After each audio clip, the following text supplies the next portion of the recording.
Bismillahirrahmanirrahim. Assalamualaikum warahmatullahi wabarakatuh. Innal hamdalillah nahmaduhu wa nasta'inuhu wa nastaghfiruh wa na'udzu billahi min shururi anfusina wa sayyiati a'malina. May yahdihillahu fala mudhillalah wa may yudlil fala hadiyalah. Asyhadu an la ilaha illallah wahdahu la syarikalah wa asyhadu anna Muhammadan abduhu wa rasuluh. Allahumma sholli ala nabiyyina Muhammad wa ala alihi wa man tabi'ahum bi ihsan ila yaumiddin. Allahumma inna nas'aluka ilman nafi'a wa rizqan thayyiba wa amalan mutaqabbalah. Segala puji kita panjatkan pada Allah. Salawat serta salam semoga tercurah pada Nabi besar, Nabi agung, Nabi kita Muhammad sallallahu alaihi wasallam. Baik, rekan-rekan sekalian, para peserta Biro Jodoh Rumah Iso. Kali ini kita berada di kelas hari ke-6. Kita akan membahas tentang kewajiban istri. Sebelumnya saya mohon maaf nanti kalau seandainya di tengah perjalanan kajian ini atau kelas ini terputus. Mungkin karena keadaan di tempat kami sedang hujan deras, ya, dikhawatirkan gangguan sinyal selama perjalanan ini, perjalanan kelas ini. Dan nanti materi sekali lagi kami akan taruh terakhir, ini sisa 2 kali pertemuan. Kali ini tentang kewajiban istri. Pertemuan besok kita bahas tentang manajemen rumah tangga, artinya mengatasi problem-problem yang ada dalam rumah tangga. Apa saja jadi yang jadi kewajiban istri? Hak suami yang menjadi kewajiban istri asalnya dijelaskan dalam ayat berikut ini, yaitu surat An-Nisa ayat 34. Diingat ya, pembahasannya dalam surat An-Nisa ayat 34. Allah berfirman, "Ar-rijalu qawwamuna 'alan nisa bima faddalallahu ba'dahum 'ala ba'd wa bima anfaqu min amwalihim. As-salihatu qanitatun hafizatun lil ghaibi bima hafizallah.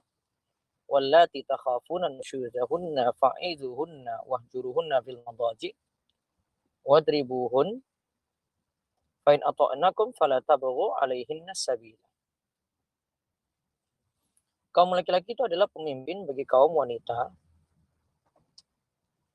Oleh karena Allah telah melebihkan sebagian mereka laki-laki atas sebagian yang lain wanita.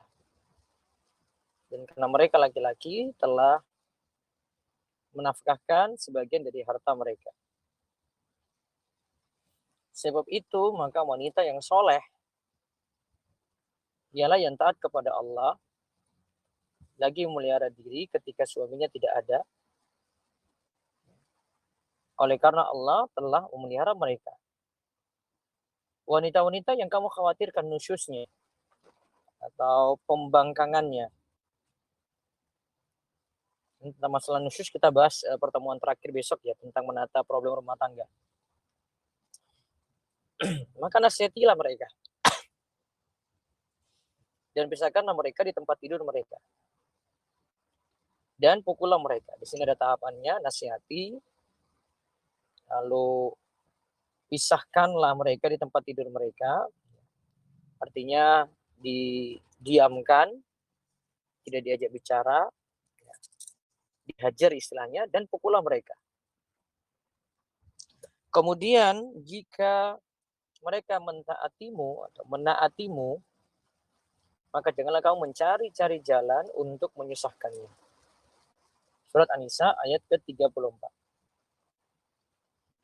Nah, hak suami yang menjadi kewajiban istri ini amatlah besar, sebagaimana ini kita juga lihat dalam hadis ya. Jadi intinya dalam ayat tadi ya, disebutkan bahwasanya laki-laki itu jadi pemimpin perempuan, maka perempuan punya kewajiban untuk taat pada suami.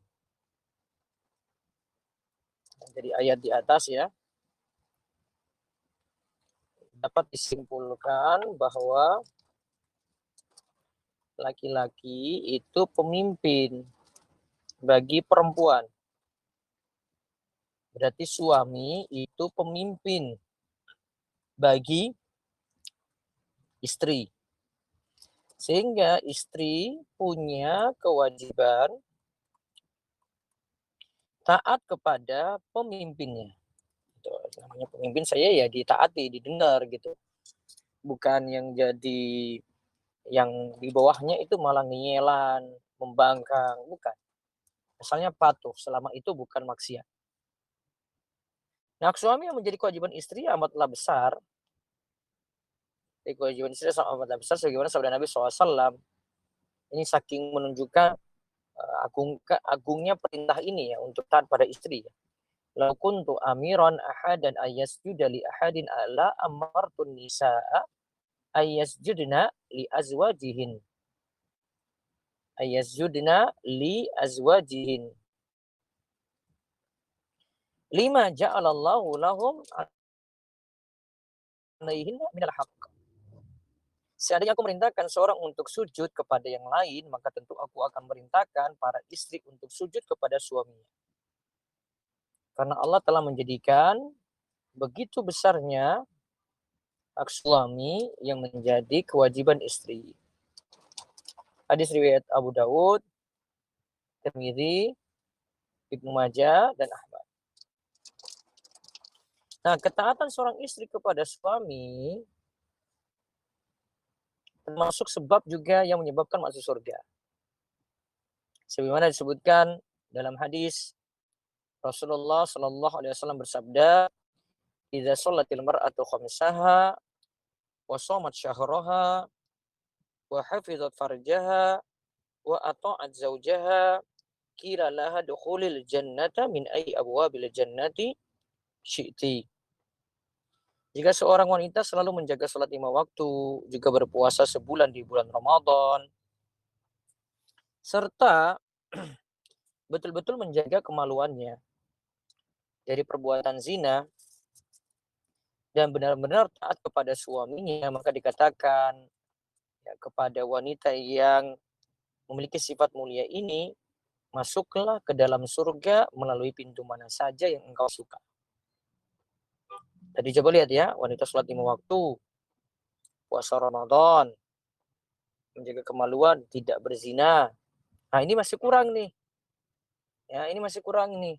Ditambahkan lagi dengan wa ata'at zaujaha, taat kepada suami, patuh pada suami. Nah, itu baru disebutkan silahkan memilih pintu surga mana saja yang dimaui. Sedangkan kita tahu pintu surga itu ada 8. Sebenarnya disebutkan hadis tentang pembahasan puasa ketika Nabi Shallallahu Alaihi Wasallam menyebutkan pintu Ar-Rayyan. Di situ disebutkan ada 8 pintu surga. Dan penyebutan rincian pintu surga ini ada di dalam hadis-hadis tersendiri. Jadi kalau kita lihat seorang wanita harus jalani hal-hal tadi. Poin pentingnya, dan ini memang berat untuk dijalankan, karena bisa jadi seorang wanita itu sholatnya Masya Allah, puasanya Masya Allah, taat kepada suaminya juga Masya Allah, jaga diri dari sini juga Masya Allah dia. Namun susahnya untuk taat pada suami, nah itu yang dituntut dalam hadis ini.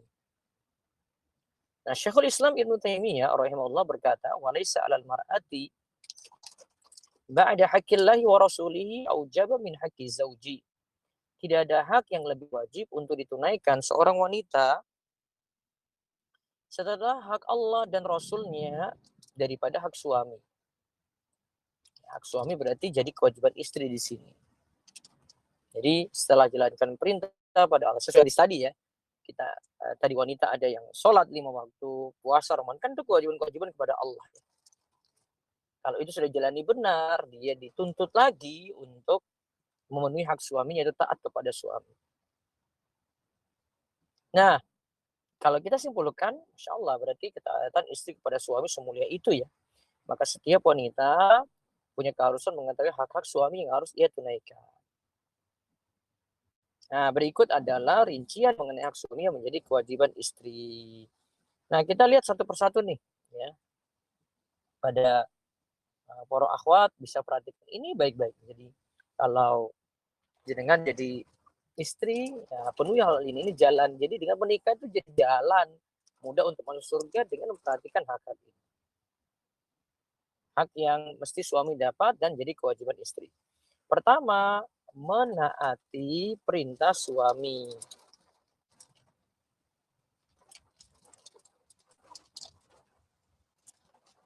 Ya, pertama itu menaati perintah suami. Istri yang taat kepada suami, lalu senang dipandang, dan tidak membangkang, yang membuat suami benci, itulah sebaik-baik wanita. Dari Abu Hurairah radhiyallahu anhu, ia berkata seperti ini. Lihat perkataan ini baik-baik. Qila li Rasulillah sallallahu alaihi wasallam ayun nisa'i khair? Qal allati tasurru idza nadhara wa tuti'uhu idza amara wa la tukhalifu fi nafsiha wa maliha bima yakra. Pernah ditanyakan kepada Rasulullah sallallahu alaihi wasallam, siapakah wanita yang paling baik? Jawab beliau, yaitu yang paling, dijawab oleh Nabi SAW ya, yaitu yang paling baik adalah yang paling menyenangkan jika dilihat suaminya. Kemudian menaati suami jika diperintah dan tidak menyelisih suami pada diri dan hartanya sehingga membuat suami benci. 3 hal di sini ya, enak dipandang, berpenampilan cantik di hadapan suami, kemudian taat kepada suami, lalu tidak menyelisih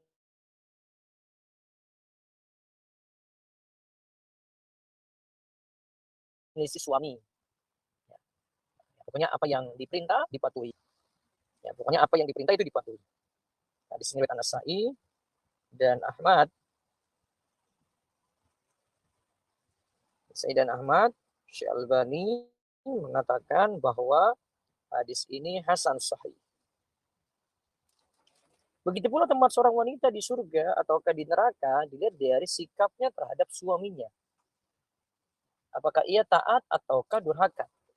Coba para akhwat perhatikan hadis ini baik-baik. Al-Husain bin Mihsan menceritakan bahwa bibinya pernah datang ke tempat Nabi Shallallahu Alaihi Wasallam karena satu keperluan. Selesainya dari keperluan tersebut, Rasulullah Shallallahu Alaihi Wasallam bertanya kepadanya, apakah engkau sudah bersuami? Bibi Al-Husain itu menjawab, sudah. Bagaimana sikap engkau terhadap suamimu? Tanya Rasulullah Shallallahu Alaihi Wasallam lagi. Ia menjawab, aku tidak pernah mengurangi haknya kecuali dalam perkara yang aku tidak mampu. Jadi Masya Allah, dia benar-benar taat pada suaminya. Rasulullah SAW kemudian bersabda, Rasulullah Shallallahu Alaihi Wasallam kemudian bersabda, fanzuri, ya, fanzuri, aina anti minhu, fa inna ma huwa jannatuki wa naruki. Lihatlah di mana keberadaanmu dalam pergaulanmu dengan suamimu. Karena suamimu itu adalah surga dan nerakamu. Jadi kalau mau tahu baiknya istri atau istri yang baik itu bagaimana, benar-benar dia perhatikan hak suami, taat pada suaminya. Hadis ini diriwayatkan oleh Ahmad, hadisnya sahih disahihkan oleh Syekh Albani dalam Sahih At-Targhib wa At-Tarhib. Nomor 1933.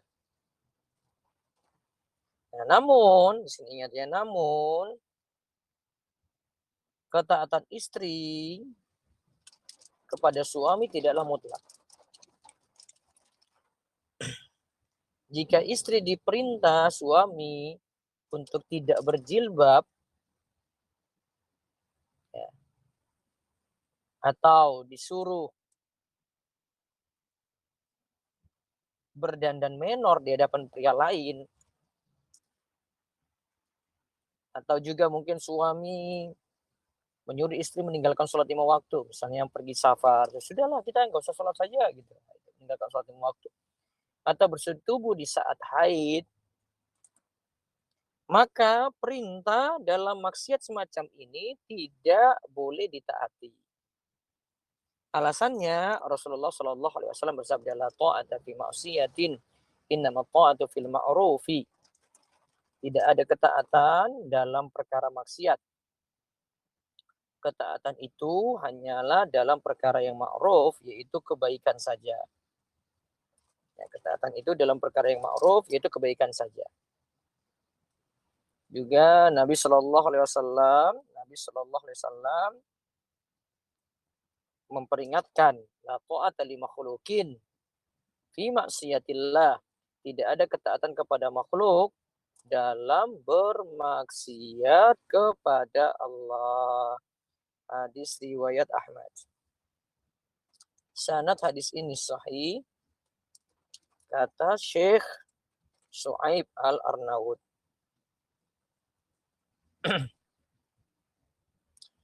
Lalu kewajiban istri lagi yang kedua adalah berdiam di rumah dan tidaklah keluar kecuali dengan izin suami. Nah, ini bagi wanita karir yang ingin bekerja di luar rumah, coba perhatikan bahasan ini baik-baik. Ini jadi pertimbangan ya. Yang jelas kita kembali ke poin pertama tadi, bagaimana seorang wanita itu mau melanjutkan karirnya ataukah tidak. Poin intinya pada pembahasan pertama, yaitu suaminya itu perintahkan bagaimana. Kalau suami yang baik sih dia akan perhatikan nomor kedua ini, ya, berdiam di rumah dan tidaklah keluar kecuali dengan izin suami. Karena Allah Ta'ala berfirman, wa qarna fi buyutikunna wa la tabarrajna tabarrujal jahiliyatil ula. Dan hendaklah kamu tetap di rumahmu dan janganlah kamu berhias dan bertingkah laku seperti orang-orang jahiliyah yang terdahulu. Nah, Syekhul Islam ya, rahimahullah, Syekhul Islam Taimiyah rahimahullah mengatakan, tidak halal bagi seorang istri keluar dari rumah kecuali dengan izin suaminya. Jadi ini jadi aturan gitu ya. Kalau mau tahu tipe wanita yang baik ya dia taati ini. Beliau juga berkata, Ibnu Taimiyah juga berkata, bila si istri keluar rumah suami tanpa izinnya, berarti ia telah berbuat nusyus atau pembangkangan. Ia telah bermaksiat kepada Allah dan Rasulnya serta pantas mendapatkan siksa. Nah, ini yang disebutkan dalam Majmu' Al-Fatawa juz ke-32 halaman 281. Lalu yang ketiga, taat kepada suami ketika diajak keranjang. Nah, itu tadi yang kedua ya. Jadi dipahami bagi wanita karir tolong timbang-timbang ini baik-baik. Poin kedua, wanita itu lebih tepat diam di rumah, menetap di rumah. Kecuali ada kepentingan penting, dia boleh keluar ya dengan izin suami. Sehingga ini silakan dijadikan pertimbangan apakah mau lanjut karir ataukah tidak. Insya Allah ada maslahat baik ketika wanita itu di rumah karena anak-anak Indonesia, anak-anak Muslim di negeri kita sangat butuh sekali bunda-bunda yang berada di rumah yang merawat anak putrinya langsung dibandingkan menitipkan di sekolah. Karena pendidikan yang utama, pendidikan yang paling pertama itu jadi seorang bunda ketika berada di rumah. Pendidikan di negeri kita ini kebanyakan gagal bukan karena sekolahnya tidak bisa mendidik dengan baik, namun gagalnya karena bunda-bundanya pada keluar dari rumah kemudian mengurus orang lain di luar rumah. Padahal ada kepentingan yang lebih penting untuk mengurus anak di dalam rumah. Sehingga sekarang kita kehilangan bunda-bunda istimewa, ibu-ibu istimewa yang berada dalam rumah yang mengurus anaknya, mendidik anaknya langsung dengan tulus. Lalu yang ketiga, taat kepada suami ketika diajak keranjang. Jadi kewajiban juga harus dengar dalam hal ini sebagaimana jalankan poin pertama juga taat kepada suami. Pokoknya manut dalam keadaan apapun selama tidak ada uzur di situ.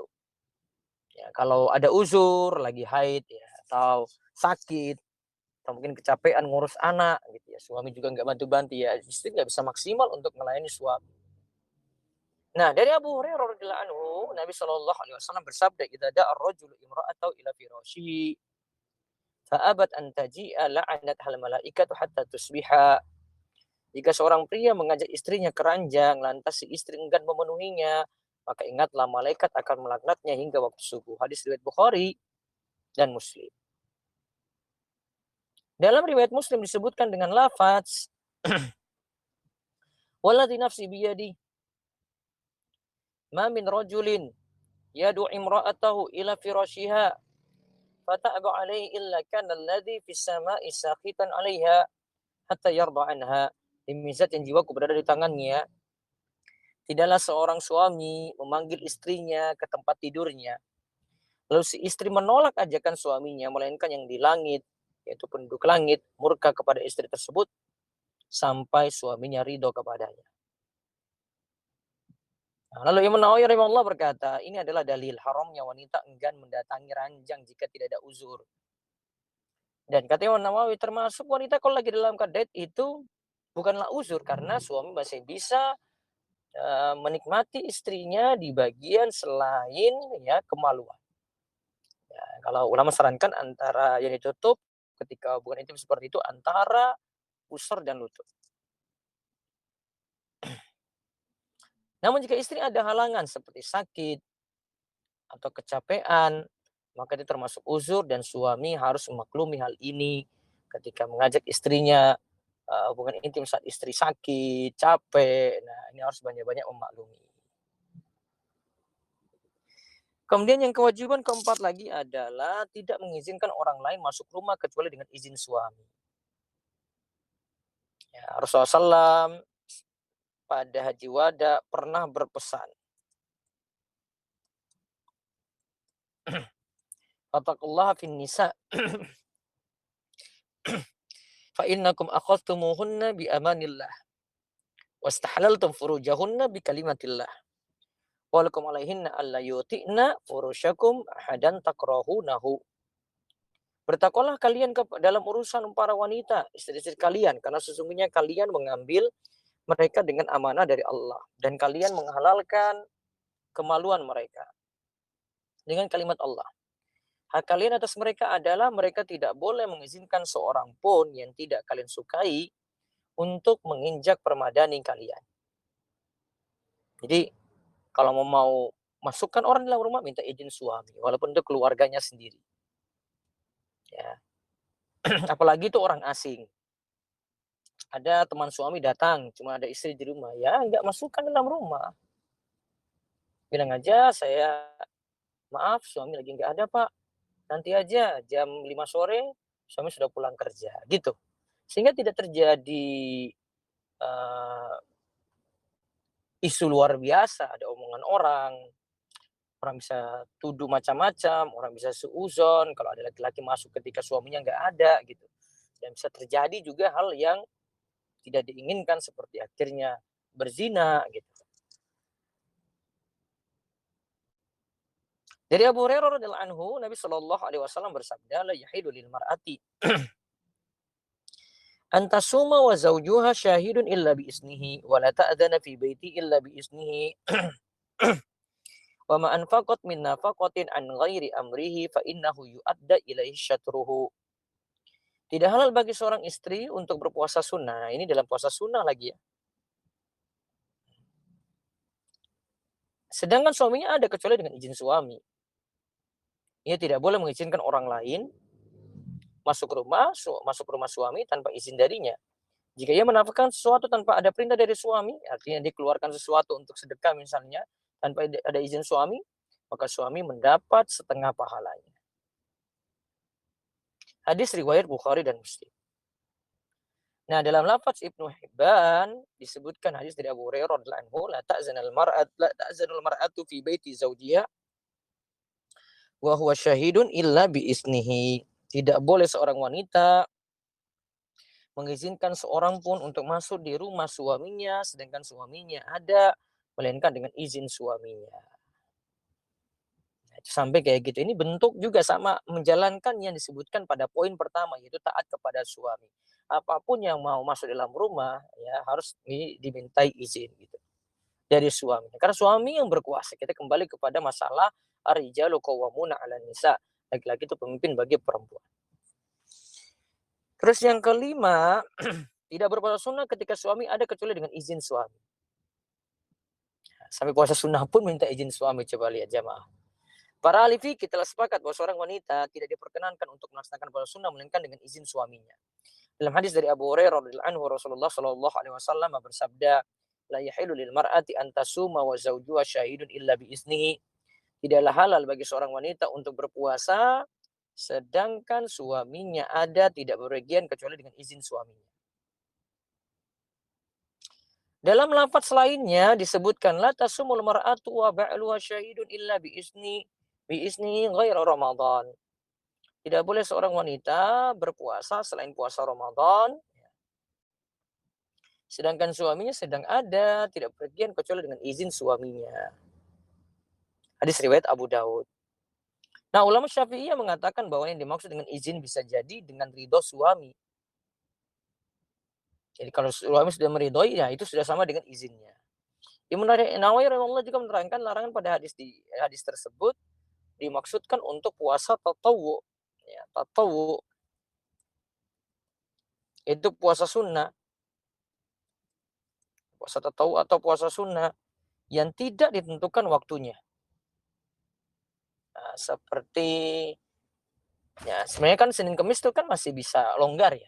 Nggak bisa Senin sekarang ya masih bisa tunda Senin depan. Nggak bisa Kamis sekarang bisa tunda Kamis depan gitu. Itu maksudnya tidak ditentukan waktunya. Kalau ada waktunya misalnya puasa Arafah, nah dia bisa mengajukan pada suami untuk berpuasa gitu. Menurut ulama Syafi'iyah larangan dimaksudkan dalam hadis di atas adalah larangan haram. Jadi puasa yang mesti dilakukan dengan izin suami ada dua macam. Yang pertama, puasa sunnah yang tidak memiliki batasan waktu tertentu. Ini mesti izin suami. Kemudian yang kedua, puasa wajib yang masih ada waktu longgar untuk melakukannya. Contoh dari yang kedua adalah qadha puasa yang waktunya masih longgar sampai Ramadan berikutnya. Berarti kalau waktunya sempit, misalnya dia masih punya utang 1 hari dan puasa untuk qadha di bulan Sya'ban masih sisa 1 hari, nah berarti dia hendaklah dahulukan yang wajib ini. Jadi wajib untuk diri. Nah, bagaimana jika suami tidak di tempat? Ya, bagaimana jika suami tidak di tempat? Ya. Berdasarkan pemahaman dalil yang telah disebutkan, jika suami tidak di tempat, maka istri tidak perlu minta izin kepada suami ketika ingin melakukan puasa sunnah. Misalnya suaminya memang jatah perginya itu tiap bulan dia cuma berada di rumah itu 2 minggu. 2 minggu yang lainnya lagi dia berada di luar kota. Maka ketika berada di luar kota, istri bebas untuk melakukan puasa sunnah.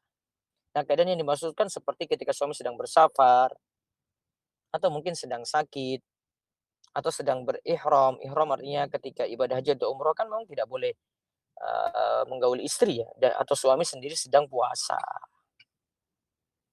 Nah, lihat Fathul Bari dan Al-Mawsu' Al-Fiqhiyah yang bicarakan tentang hal ini. Nah, hikmahnya bagaimana kok sampai minta izin seperti itu untuk puasa sunnah? Imam Nawawi rahimahullah menerangkan, sebab terlarangnya berpuasa tanpa izin suami adalah karena suami memiliki hak untuk bersenang-senang bersama pasangannya setiap harinya.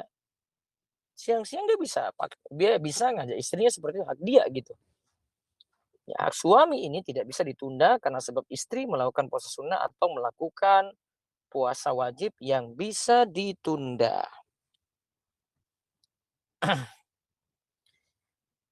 Lalu yang berikutnya lagi,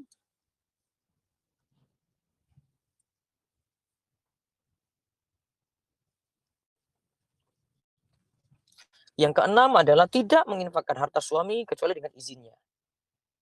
Ya, Nabi Shallallahu Alaihi Wasallam bersabda, la tunfiku imra'atun syai'an min baiti zawjiha illa bi isni zawjiha. Jangan seorang wanita menginfakkan sesuatu dari rumah suaminya kecuali dengan izin suaminya. Hadis riwayat Tirmidzi, hadisnya itu hasan. Lalu yang ketujuh, berkhidmat kepada suami dan anak-anaknya. Nah, istri ini mesti mengabdi kepada suami dan anak-anaknya. Sebenarnya seorang istri membantu suami dalam kehidupannya. Hal ini telah dicontohkan oleh istri-istri soleha dari kalangan sahabiah, yaitu sahabat wanita. Seperti yang dilakukan oleh Asma binti Abu Bakar As-Siddiq radhiyallahu anhuma, yang berkhidmat kepada suaminya Az-Zubair bin Awwam radhiyallahu anhu. Ia mengurusi hewan tunggangan suami. Coba lihat ngurus hewan tunggangan. ibaratnya kendaraannya lah. Memberi makan dan minum kudanya, menjahit dan menambal embernya, serta mengadon tepung untuk membuat kue. Ia yang memikul biji-bijian dari tanah milik suaminya, sementara jarak tempat tinggalnya dengan tanah tersebut sekitar 2/3 farsakh. Kemudian jarak yang jauh lah. Demikian pula khidmat Fatimah binti Rasulullah SAW di rumah suaminya Ali bin Abi Thalib radhiyallahu anhu, berkhidmat, melaksanakan tugas-tugas sebagai istri membantu suami. Sampai-sampai kedua tangannya lecet karena menggiling gandum. Hadis riwayat Bukhari dan Muslim. Juga sahabat Rasulullah SAW, Jabir bin Abdullah radhiyallahu anhu, menikahi seorang janda agar bisa berkhidmat kepadanya dengan mengurusi 7 atau 9 saudara perempuan yang masih belia. Kata Jabir kepada Rasulullah SAW, ayahku Abdullah telah wafat dan ia meninggalkan banyak anak perempuan. Nah, sehingga dia milih janda ya untuk dinikahi ya. Aku tidak suka mendatangkan di tengah-tengah mereka wanita yang sama dengan mereka, itu masih anak-anak. Jangan. Maka aku pun menikahi seorang wanita yang bisa mengurusi dan merawat mereka. Rasulullah SAW mendoakan Jabir, fabarakallahu laka au khaira. Semoga Allah memberkahimu, atau beliau berkata semoga kebaikan untukmu. Hadis riwayat Muslim. Berarti di sini kita simpulkan bagaimana istri itu disuruh mengabdi kepada suami. Kemudian yang kedelapan, menjaga kehormatan ya, anak dan harta suami. Ya, menjaga kehormatan ya, kemudian menjaga anak dan harta suami. Allah Ta'ala berfirman, "Fassalihatu qanitatun hafizatun lil ghaibi bima hafizallah." Sebab itu maka wanita yang soleh ialah yang taat kepada Allah, lagi memelihara diri ketika suaminya tidak ada. Quran surat An-Nisa ayat 34 yang tadi kita sudah sebutkan ayatnya. Imam At-Tabari rahimahullah itu mengatakan dalam kitab tafsirnya, wanita tersebut menjaga dirinya ketika tidak ada suaminya. Juga ia menjaga kemaluan dan harta suami.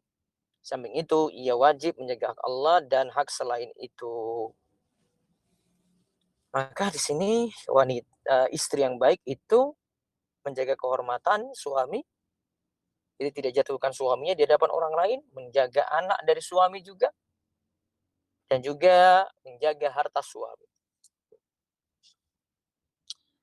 Lalu yang ke-9, bersyukur dengan pemberian suami. Nah, seorang istri harus pandai-pandai berterima kasih kepada suaminya atas semua yang telah diberikan suaminya kepadanya. Bila tidak, si istri akan berhadapan dengan ancaman neraka Allah Ta'ala.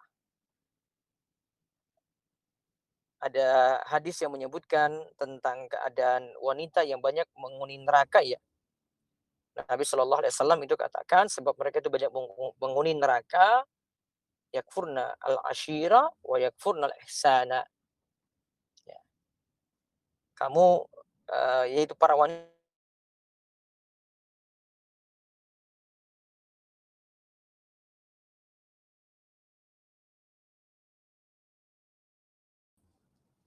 ya. Mas Hanif dengar suara saya ya? Aduh, maaf sinyal putus-putus nih. Masih terhubung. Ya, sebentar, saya lanjut lagi. Apa sebab wanita itu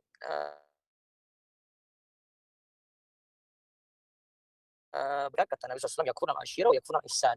Mereka kufur kepada suami dan mereka mengkufuri kebaikan suami. Kemudian disebutkan oleh Nabi SAW, lau ahsanta ila ihdahunna adh-dhahra summa ra'at minka syai'an qalat ma ra'aitu minka khairan qattun. Kalau engkau itu berbuat baik kepada istri, ya, kemudian satu kali engkau tidak berbuat baik kepadanya, maka istri itu akan mengatakan, aku sama sekali belum pernah melihat kebaikan darimu. Padahal suaminya sering berbuat baik, tapi karena satu kebaikan saja, satu kebaikan tidak dilakukan, artinya satu permintaan tidak dilakukan, akhirnya istrinya itu katakan, suamiku itu benar-benar pelit. Nah, itu tanda seorang istri itu kufur pada suami. Lalu yang ke-12, berdandan cantik dan berhias diri di hadapan suami. Ini seperti yang tadi kita sebutkan dalam hadis. Kemudian yang ke-11, tidak mengungkit-ungkit pemberian yang diinfakkan kepada suami dan anak-anaknya dari hartanya. Karena memang kalau pemberian sudah diberi, jangan diungkit-ungkit. Ya ayyuhalladzina amanu la tubtilu shadaqatikum bil manni wal adza. Hai orang-orang yang beriman, janganlah kamu menghilangkan pahala sedekahmu dengan menyebut-nyebutnya dan menyakiti perasaan si penerima. Kemudian ke-12 ya, kewajibannya lagi adalah ridho dengan yang sedikit. Misalnya memiliki sifat qanaah. Ya, ridho dengan sedikit ini memiliki sifat qanaah, karena qanaah itu artinya ridho bil yasir, ridho dengan yang sedikit. Yaitu dia merasa cukup dan tidak membebani suami dari kemampuannya. Nah, ini yang poin paling penting di sini. Jangan istri malah membebani suaminya begitu berat dengan suruh penuhi ini, penuhi itu, ya. Yang dimana terlalu membebani suami. Padahal kita sudah bahas pada pertemuan sebelumnya mengenai kewajiban suami dalam memberi nafkah, ya tetap melihat dari kemampuan suami juga. Maka istri harus pengertian, dia harus memiliki sifat qanaah ini. Gitu. Karena suami kan nanti memberikan nafkah, liyunfik dzu sa'atin min sa'ati wa man qudira alaihi rizquhu falyunfik mimma ataahu Allah. Ini dalam surat At-Thalaq ayat 7 yang sudah pernah kita bahas. Ya, hendaklah suami memberikan nafkah sesuai dengan kemampuannya. Yang punya lebih harta, ya beri sesuai dengan kemampuannya. Yang sempit rezekinya, ya beri sesuai dengan kemampuan juga. Maka istri harus menyadari hal itu. Kemudian yang ke-13, tidak menyakiti suami dan tidak membuatnya marah. Tidaklah seorang istri, kata Nabi SAW, menyakiti suaminya di dunia, melainkan istrinya dari kalangan bidadari akan berkata, janganlah engkau menyakitinya, semoga Allah memusuhimu. Dia sang suami hanyalah tamu di sisimu. Hampir saja ia akan meninggalkanmu menuju kepada kami. Ke-14, berbuat baik kepada orang tua dan kerabat suami. Nah, ini penting. Apalagi pengantin-pengantin baru ini harus tahu bagaimana berbuat baik kepada mertua, bapak mertua atau ibu mertua. Karena istri ini kadang konfliknya itu, ada sebagian istri itu konfliknya dengan mertuanya sendiri. Nah, ini perlu diatur bagaimana dia mengerti, memahami, banyak memaklumi sampai memaafkan ya keadaan mertua. Kemudian yang ke-15, terus ingin hidup bersama suami dan tidak meminta untuk ditalak kecuali dengan jika ada alasan yang benar. Nah, kata Nabi SAW, hadis ini pernah kita sebut, wanita mana saja yang minta talak kepada suaminya tanpa ada alasan yang dibenarkan oleh syariat, maka haram baginya mencium bau surga.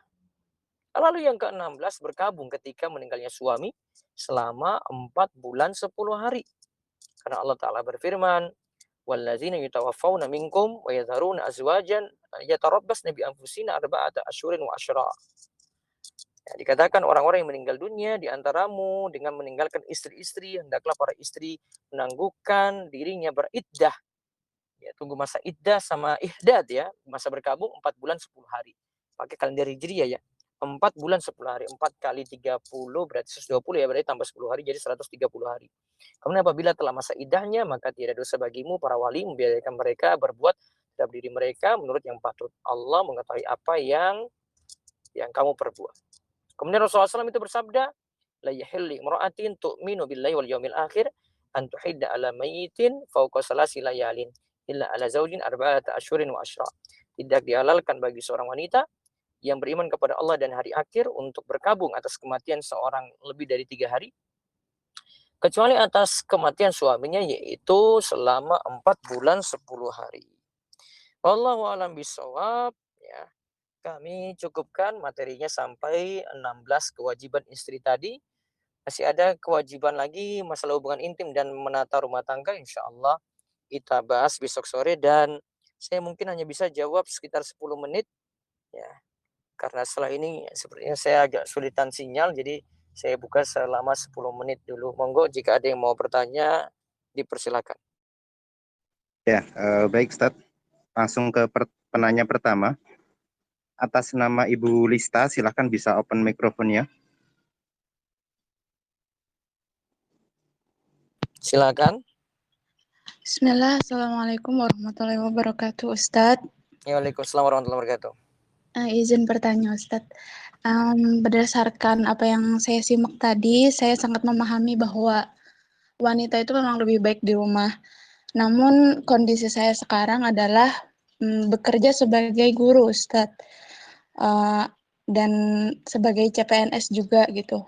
Terus beberapa waktu yang lalu saya pernah ta'aruf, tapi gagal karena memang si Ikhwan minder dengan perempuan yang CPNS gitu, tidak sebanding dengan dia. Terus ada beberapa yang juga nggak mau kalau memiliki istri bekerja.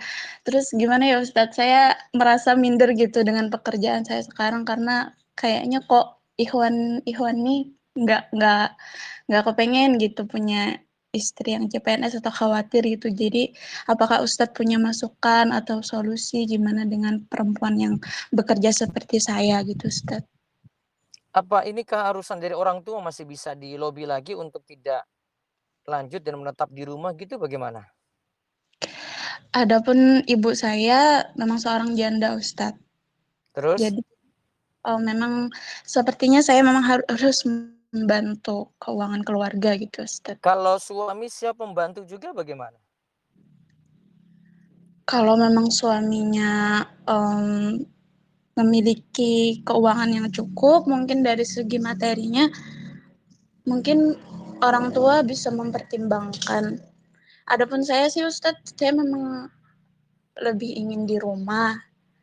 Cuman ya tuntutan dari orang tua dan keadaan dan lain sebagainya sih Ustadz. Gitu. Istri saya dulu juga seorang guru SD lulusan PGSD. Sama Ustadz. Ketika menikah ya saya biarkan dia dulu gitu. Tapi ketika sudah punya anak, dia harus mikir sendiri, tetap di rumah gitu. Karena konsekuensi punya anak.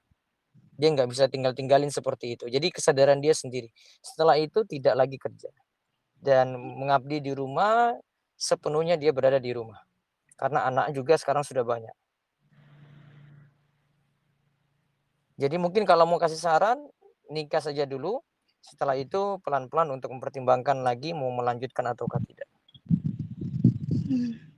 Iya Ustadz. Oke, mohon doanya ya Ustadz. Insya Allah Allah mudahkan nantinya. Amin Allah amin. Jazakallah khair Ustadz. Ya begitu ya, Mas Hanif berikutnya lagi silakan. Ya, Sebentar Mas Hanif. Jadi rekan-rekan sekalian, ini karena kita ada rapat penting juga mengenai Biro Jodoh, mungkin saya buka 2 lagi. Ini ada hal yang mesti kita selesaikan memang, sehingga saya sore ini tidak bisa panjang lebar karena Mas Hanif sama Bunda Liski juga habis ini mereka harus rapatkan masalah sistem. Saya yakin jenengan semua pada buru-buru juga untuk mengetahui hasilnya gitu ya. Karena kita berusaha untuk semaksimal mungkin memberikan pelayanan karena ini tanggung jawab kami. Sore ini mereka mau rapatkan untuk masalah sistem. Jadi sistem ini harus segera jalan ketika pelajaran ini selesai. Walaupun mungkin masih ada ujian untuk para peserta sekalian ya. Tapi memang kita punya tanggung jawab untuk ngurus sistem ini karena beberapa masukan kemarin ya. Namanya kita baru membuat sistem baru yang tidak pernah mencontoh dari sebelum yang ada gitu. Jadi generasi awal ini mudah-mudahan dapat kebaikan dengan banyak bersabar dan sistem ini mudah-mudahan berjalan lancar berkat doa, terus dukungan dari antum semuanya, termasuk juga saran-saran yang luar biasa sehingga sistem ini semakin bagus dan berkembang. Jadi dimaklumi nanti saya tidak bisa lanjut banyak, begitu juga nanti malam ini ya, karena kita mau selesaikan dulu, tapi besok insya Allah kembali normal lagi. Kalau misalnya materi ini saya nganggap masih kurang, saya bisa lanjut hari Jumat. Jadi siap-siap saja masih ada pelajaran tambahan sampai saya selesaikan materi. Karena saya pandang ini masih ada sedikit pembahasan cara hubungan intim, adab malam pertama, mungkin metode dan sarana pendidikan secara umum kalau punya anak saja ya.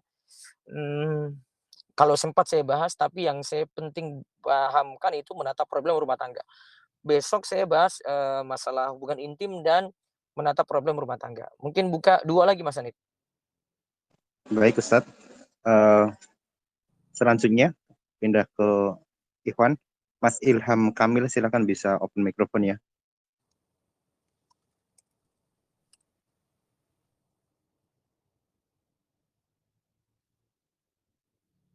Bisa, kalau nggak bisa lanjut ke yang lain ya.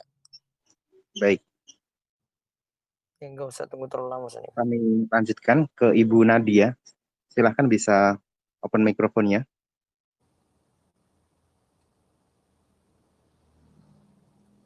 Silakan Ibu Nadia. Assalamualaikum Ustadz. Ya, waalaikumsalam warahmatullahi wabarakatuh. Ya, Ya monggo Bu, silakan. Silakan, Bu Nadia, monggo. Silahkan Ibu Nadia. Maaf, Bu Nadia bisa segera. Halo, Ustaz. Iya, Terdengar? terdengar ya. Kami tunggu, Bu, monggo.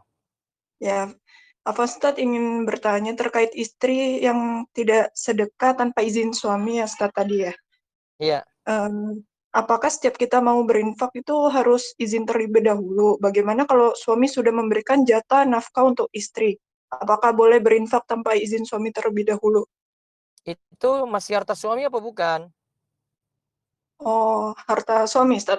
Kalau harta suami minta izin, namun minta izinnya ada 2 bentuk. Kalau suami biarkan saya tidak pernah protes dan dia sudah maklumi, ya berarti sudah ridho itu namanya. Oh. Terus kalau misalnya si istri itu punya penghasilan sendiri, nggak usah izin ya, Ustaz ya?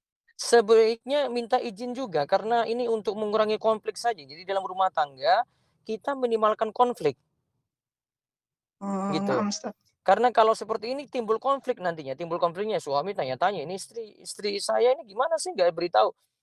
Kan mendingan beritahu aja gitu, simple kan sederhana gitu loh. Oh ya. Berita aja tadi ada uang saya pakai untuk ini untuk itu. Suami juga demikian. Simple sebenarnya ngurus rumah tangga kalau saling memaklumi dan memahamkan kayak begitu. Oh ya. Naam, Ustaz. Jazakallah khair. Ya, baik Mas Hanif, satu lagi. Silahkan selanjutnya Ibu Rahayu bisa open mikrofon ya.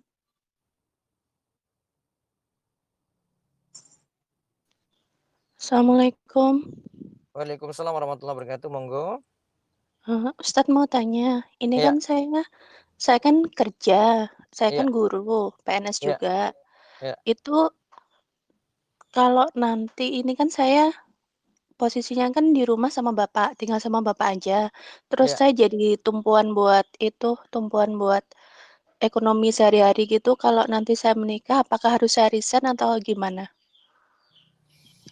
Punya saudara yang lain nggak?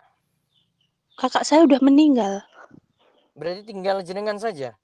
sama ada kakak perempuan satu, tapi itu secara ekonomi masih ya kurang-kurang gimana Kalau gitu. begitu nanti menikah, kemudian minta pada suami untuk bantu-bantu keluarga jenengan. Kalau nanti suaminya secara ekonomi tidak terlalu itu gimana Ustadz? Insya Allah Allah itu lapangkan rezeki kalau kita punya maksud baik seperti itu. Nggak Soalnya mungkin.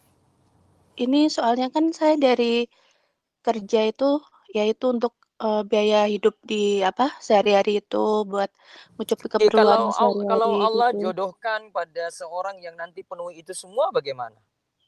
Ya, insya Allah sih saya bisa resign sih, Ustadz. Ya sudah kalau begitu.